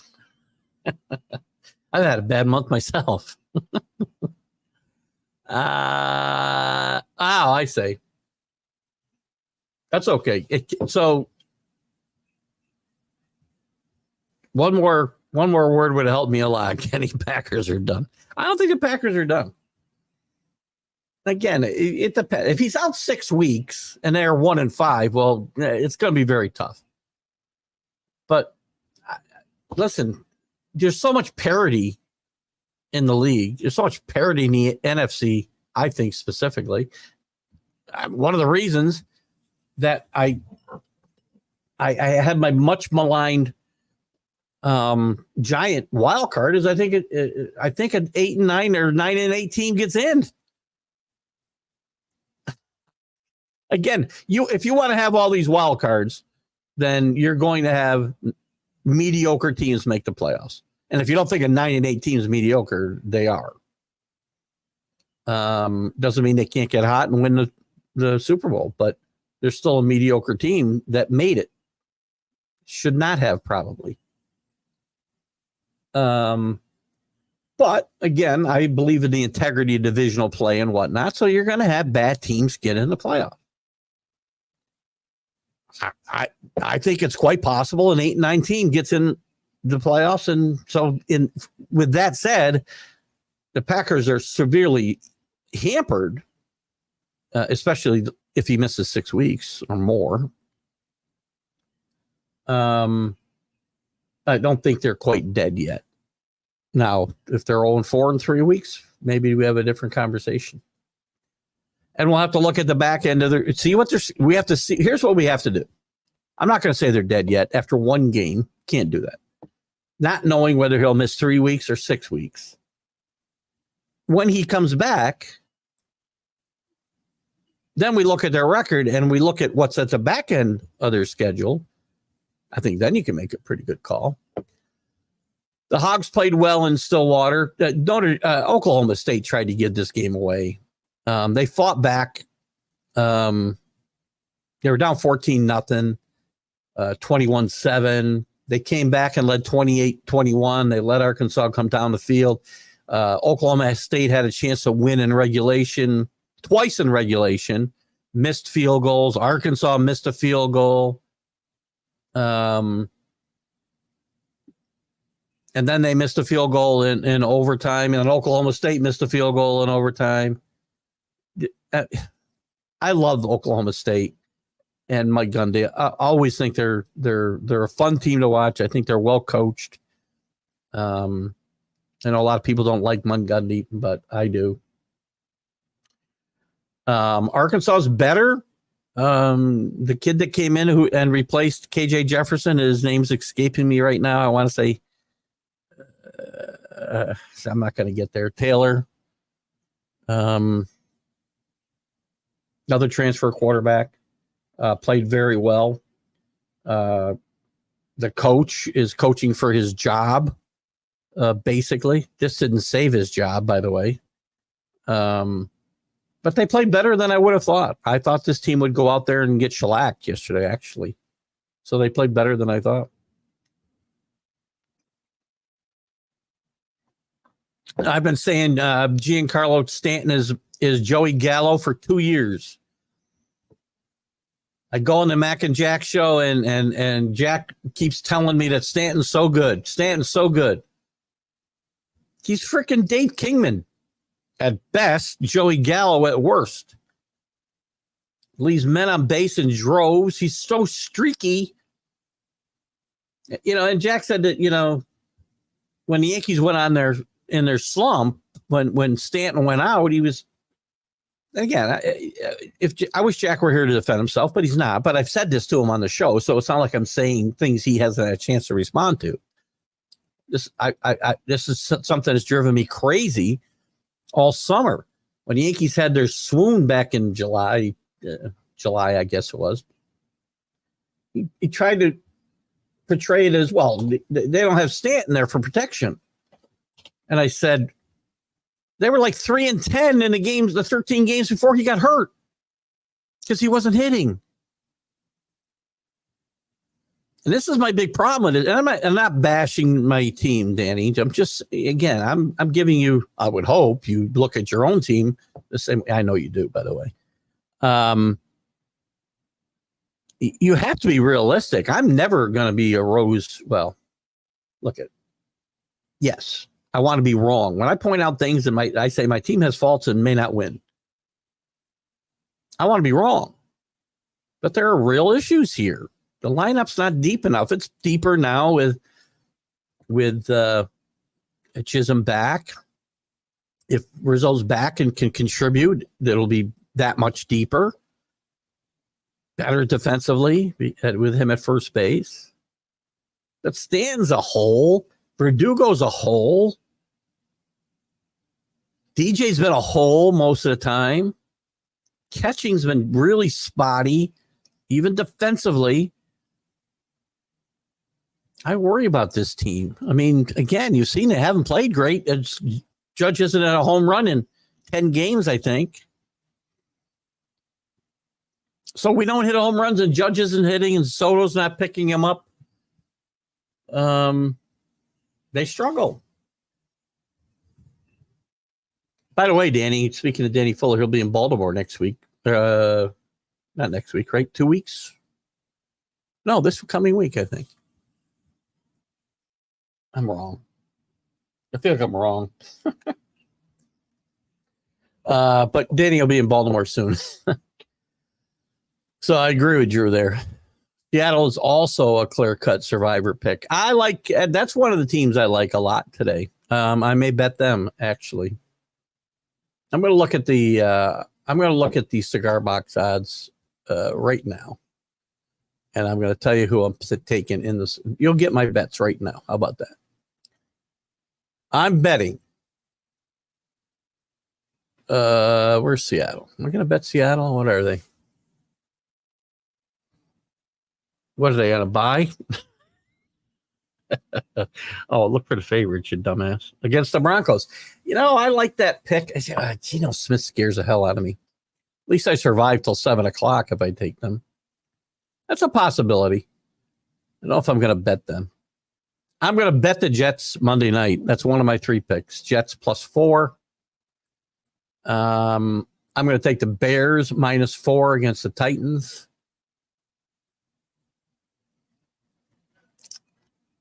And I'm going to take the Colts +3 against the Texans. I think those are my bets. Maybe Bills. The Colts and Bills, I'm flip-flopping on a little bit. 6.5. I do like the Colts at home, though. Darvish comes back and promptly gets destroyed. Yeah, listen, this Padre team will never stop disappointing. They're going to make the playoffs. But I'm not. Listen, if they go out in the first round, what do you just keep running it back, and trying to do the same thing every year? Stroman has struggled down the stretch for sure. I'm not a big Stroman fan to begin with. I wasn't really happy with this acquisition. He's pitched okay much of the year. The playoff rotation is going to be important. Schmidt coming back, I think, is important, and I hope they're able to stretch him out. He only pitched, 4 1/3, 4 2/3 the other day before Nestor came in and threw no-hit ball for the rest of the game. Which, by the way, maybe that's going to be a formula in the playoffs. I don't know. I like to see them stretch out Schmidt, but he's not a guy who's going to go 7-8.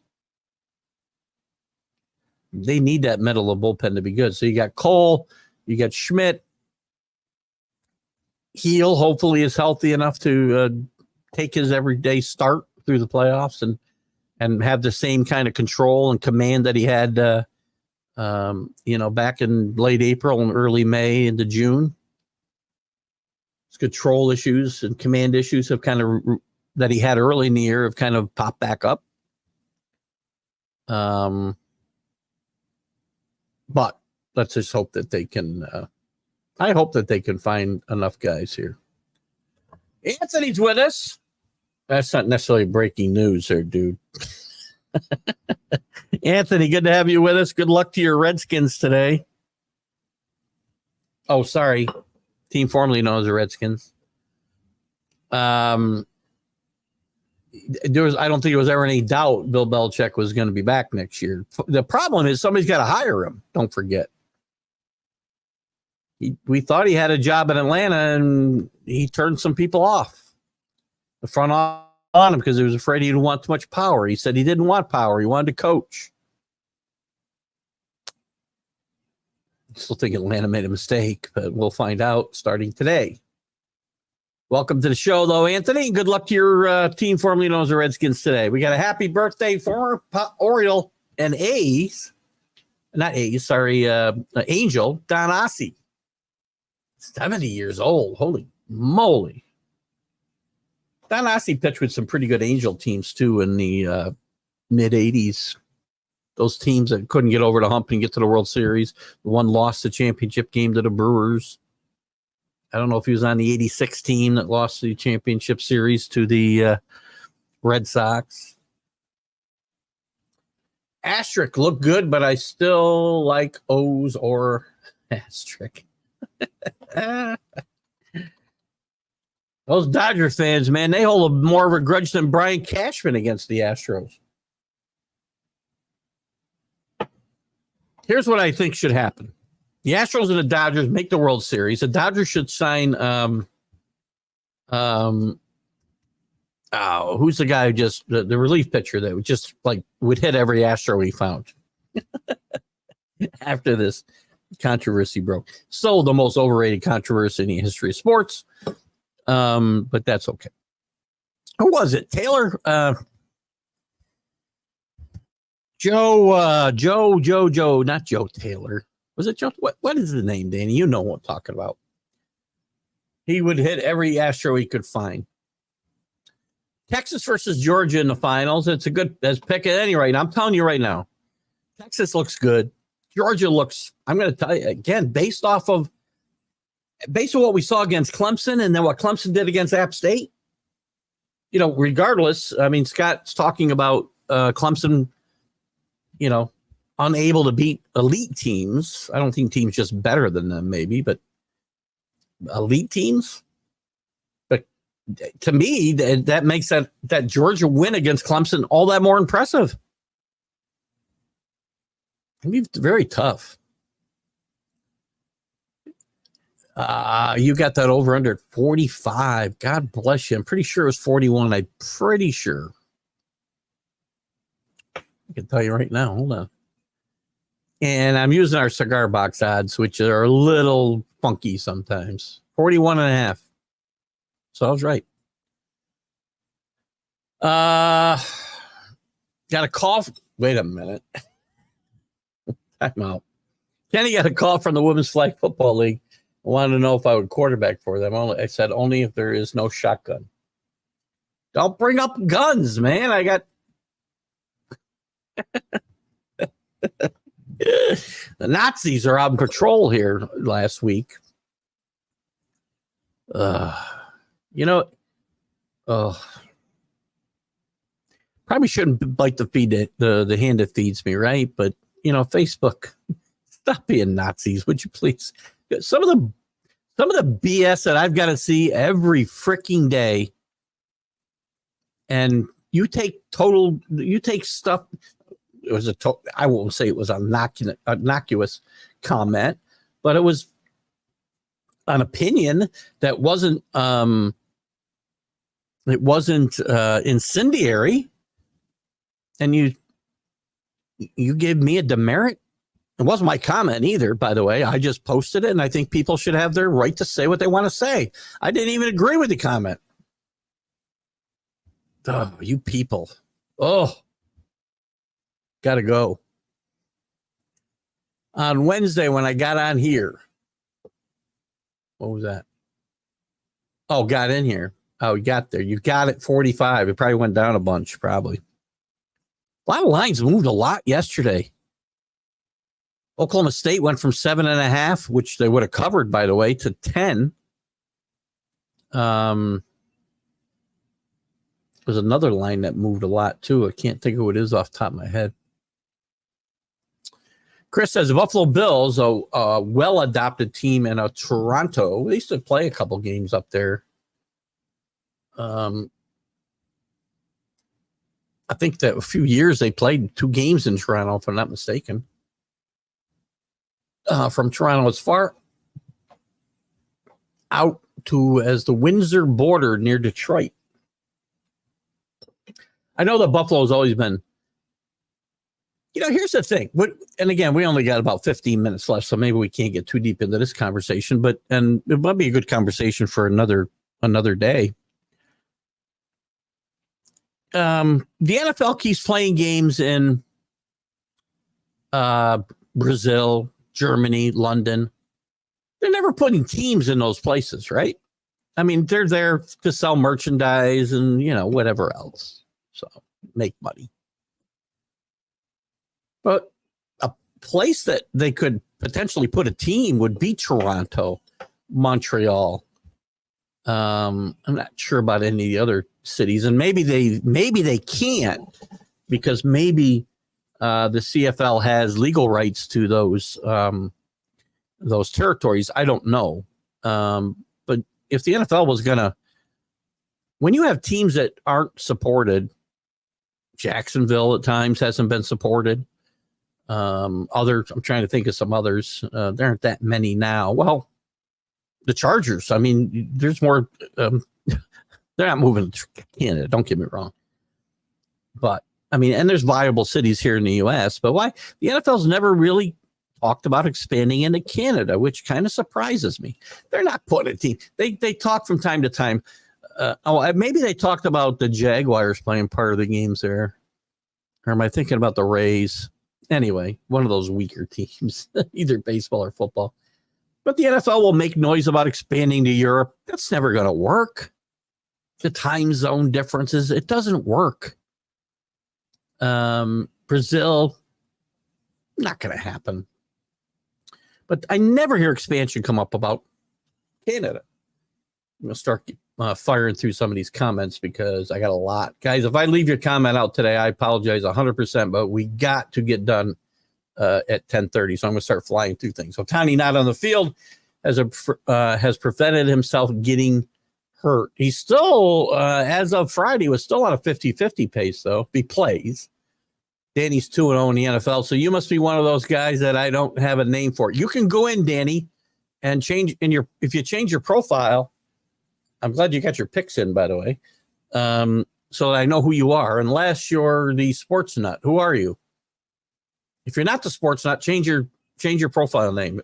If any of you are out there and you've just got one of these generic ESPN names, do me a favor and change the name of your team so we can give you some credit or demean you. It's so amazing. Kenny's referring to after our gathering for beers 2 years ago.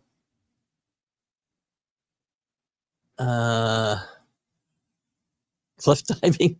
Was that the naked cliff diving? Did I do something I don't remember? We'll get some. Now the college football's here. I think we got a good reason to try to do a Saturday afternoon here. Once the weather maybe changes a little bit, because I got to be outside when I can be. My bets today are the Vikings, Giants under 41. That's good. Josh Allen over 34.5 rushing yards, and Ramondre Stevenson over 12.5. As long as they fall behind 21-0, those are all good picks. Caleb Williams to throw a pick today too. I like Caleb Williams. I like what I've seen of Caleb Williams so far. Preseason you can't go by, but I watch Hard Knocks. I know it's edited. I like the kid's makeup. I like the weapons around him. I think he's going to be good. Here's a bet I've made all of September. Bet ML. Against the White Sox, and I've lost only one bet so far this month. That's probably a really good strategy, Kenny. Or do the math.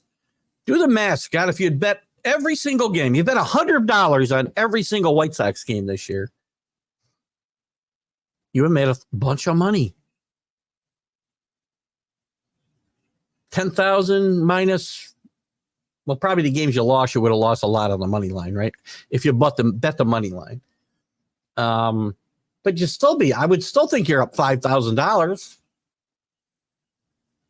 McLeod Bethel Thompson, what a handle is for sure, has played in just about every football league you can handle. Worth looking up the name. Currently in Edmonton. Love the guy. It's like having Mad Max for your quarterback. That's got to be fun. I'll check him out. I promise.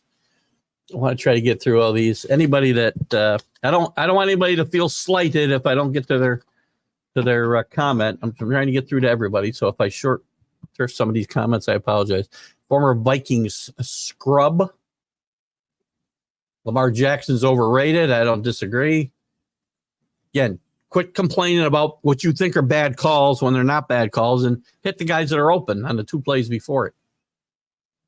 This is 2001 and 2015 when people were saying the refs favored the Patriots and screwed every team they played. I agree.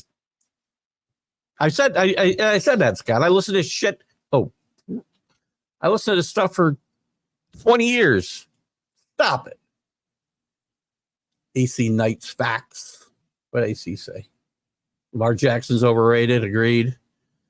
Saints and Vikings have games today that they need to win because of their schedules. Agreed. I think the Saints win today, though. White Sox definitely don't deserve to be a top 10 pick with this crap play. They don't deserve a top 10 pick. You give them all 10 picks and they probably wouldn't be better.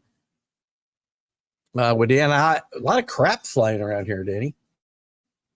Yeah, I don't understand. The NIL, plus they have $20 million in budgets. And again, here's the thing. These allegations probably took place before we changed the rules and gave schools $20 million outside the NIL to spend just to recruit kids. But we'll give Reggie Bush's Heisman back as the rules changed. Again, I use the analogy. If I get a speeding ticket today in a 30 and they change it to 50 2 years from now, I'm not getting my money back. Speaking of Reggie Bush, they put his number 5 back in play. They did. They unretired his number. They retired whose number? They retired somebody's number and at the same time took his out of play. Caleb Williams, I think they retired his number. Technically, the Cleveland Spiders of National League hold a record for team losses. That was in 1989 before the modern era. We will go with the Mets 120 because that's what everybody else goes with, so we will stick with that. Royals get in, agreed. There's Flo from the, I think it's Flo. Very quiet and shy growing up, though I enjoy it. Doing a show is kind of draining. It can be. It's not, and people don't believe. I have a lot of fun, and I can. There's times where I'm a bit withdrawn, and it's just me. I'm not stuck up. I'm not antisocial, but it is hard work sometimes to overcome that inner shyness. The darts in Antwerp will continue at 11 a.m. if you don't have multiple TVs. I'm not going to get the place we go to watch football to put on darts for me, unfortunately. Notre Dame NIU's lost counts as 2. That's unfortunately true. Notre Dame does our people, ND does our people in front of the TV as long as it's not Peacock. There are going to be games that will be exclusively on Peacock, unfortunately. I fortunately have Peacock because the people, we bought our townhouse. Was only a few years old when we bought it. They left, and one of the agreements was because I didn't want all these holes in the walls, and I didn't want to, they left a 70-inch TV that was mounted above the fireplace and TVs in the bedrooms. That was part of my deal with them because I didn't want the mess to clean up and blah, blah, blah. Well, they also left behind all their logins for every freaking pay service you can think of. Now, the ones I paid for myself, I switched. I found out I'm still logged into their Peacock, so we've been using it. We watched a couple series. They're probably going to wonder. I don't remember this being on my, There's Marina and my beautiful granddaughter, Scarlett. Love you, Scarlett. Love you, Marina. Good to have you with me this morning. Sorry, I did say some bad words, Marina. I'm sorry. I sometimes get a little worked up. But give you guys hugs and kisses. Great coaches bring the best available player to run his system. Not bring the player to run an unfamiliar offense. Well, again, I don't disagree. I don't disagree. But one of the reasons they brought what's his name? McDirt. I can't remember his name now. McDirt back. It was because they wanted him to tutor Riley Leonard. And why bring him in if you're not going to play to his strengths? Why you bring him in? Colorado looks bad against everybody. I didn't think they even looked good against North Dakota State. I did. It populated. You're good. Marita, she's the best. I did say hi to Scarlett. Grandpa says hi. Love you. I sent 2 comments. I got them both. Send money next time. Warren Moon played in the CFL for a long time. He played like 8 years or 6 years in the NFL. He won a bunch of Grey Cups with Edmonton. Probably the best CFL quarterback ever. Huge, as CA says twice. Jim Jeffcoat's son maybe still playing for Winnipeg. I'm not sure. I'll have to check that out. I haven't talked to Jim in a while. I was thinking about reaching out to him this week, and I think I will see how things are going for him. Louisville beats Clemson, possibly. Don't matter what happens with Notre Dame, they won't be a top 5 in the playoffs because they're an independent grade. They can't be. The best they can be is 6, and right now they won't even be a 6. There'll be Notre Dame should be happy if they get in as 11 or 12. They're on the bubble for that last spot at best, Anthony, for sure. They got to run the table and hope that Louisville and USC are really good and they beat them both. University of Spoiled Children, and that's Danny's moniker for the USC Trojans. Why would that surprise you? Canada was the first to push something for nothing, and it doesn't have any excuses for socialism. Like, going to get me in trouble again. Maybe I got to start reading the comments before I put them up, because the Nazis at Facebook will be banning me for talking about socialism as like they did last week with things I don't even. Well, I know you don't agree with it either, by the way, CA. But I'll be getting banned again. I'll get another strike this week. Whatever. Flo says he was very shy and quiet growing up too. I enjoy doing the shows. It can be draining for sure. Didn't we say that? I feel like a deja vu. 7-card playoffs, 7 wildcard teams have won the Super Bowls. Heck, Tampa Bay was a 7th seed, I do believe. I'm pretty sure both Giant teams that beat the Patriots were wildcard teams as well. One barely got in, had to win their last 5 to get to 9-7. Oak State covered that game by half a point. They moved to 10 in some places. If you got them early, you got them at 7.5, Stephen. If you bet them yesterday, you probably got them at 10.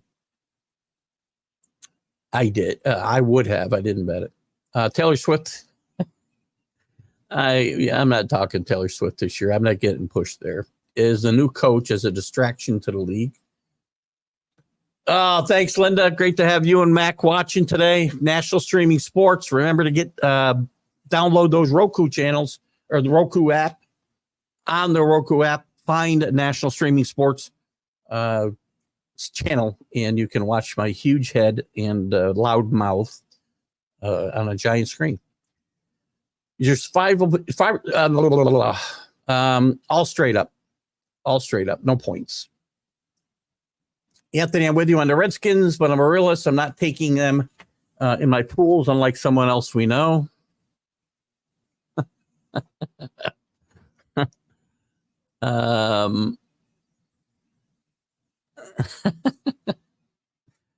I take the Redskins today?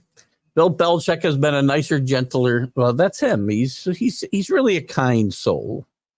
Flo. I assume this is Flo. Kelly. I don't know that one either. What I say. Didn't the pro team play in Buffalo for a short time? Who played there? Somebody when they're Toronto. Yeah, Toronto played there for a while, didn't they? Somebody played there for a very short time a few years ago. I'm running out of time here. Probably not going to stay under 2 hours, unfortunately. Won't be able to share the show at midnight tonight, but that's okay. From Canada, does anyone think Sam Darnold will replace Cousins successfully? I do not. Ugly game with the Giants today. I think the Giants win. I don't see how the Vikings are favored on the road. I know Danny's going to mock me for that, but that's okay. Drew's an introvert as well, but my fantasy leagues help overcome some of that. We're all introverts here. It's amazing. Billy's all over the place. Show with Bill is listen. He's going to be on with the Mannings on the Manning Cast, which I always watch. I can't watch Monday Night Football without watching the Manning Cast. I hope you have a great Sunday too, Drew. 10:25. Do you know where you are? I do. I was as very well. There we go. Everybody here was very shy and reclusive. I got to get to the promos here, so I can't get off. We're going to have to stick around a few minutes late. That's all right. We don't share the show for the midnight show. We'll share something else. Today, Flo and the gang start a new exclusive NFL recap show on LTS Network. It's called the Sunday Surge at 6:30 Central, 7:30 Eastern. There'll also be a new show on National Streaming Sports at 7 o'clock as well. Thank you, Stephen, for the fine compliments. Keith will be taking his Patriots. I will. I can't pick against them. Danny, when it comes to picks or bets, I'm not a homer. I'd be real. I again, it's not that I'm a homer. I just can't root against my team. Just can't do it. I figured it was. We did have Ken in that one time, a couple times actually. Joe Kelly, thank you. Joe Kelly. I knew his name was Joe something or other. He got thrown out of the game after it felt like he hit about 10 Astros the year after that fake controversy. Everyone should stop putting up comments at 10:15. Probably. We have so much fun. I hate to just cut everybody off. Great show. Thank you. Thank you for participating. You guys were wonderful again today. Awesome. I still got time to do what I got to do. I just can't get the show up for a replay at midnight. It doesn't matter.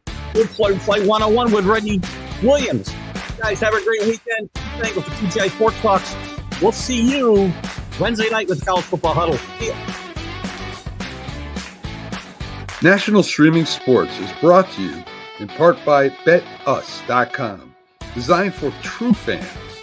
NFL odds, Week 1 and futures, college football odds, including Heisman Trophy favorites and playoff odds, NBA odds of division winners and playoffs, Major League Baseball playoff and World Series odds, the National Hockey League Conference playoffs and Stanley Cup odds, and boxing wagers. Betting opportunities include versus the spread and outright winners, also during the game. Use our link on our website, nessp.info, the Bet Us Opportunities webpage for a 125% bonus on your first 3 deposits. Must be 21 years old, and remember, bet responsibly.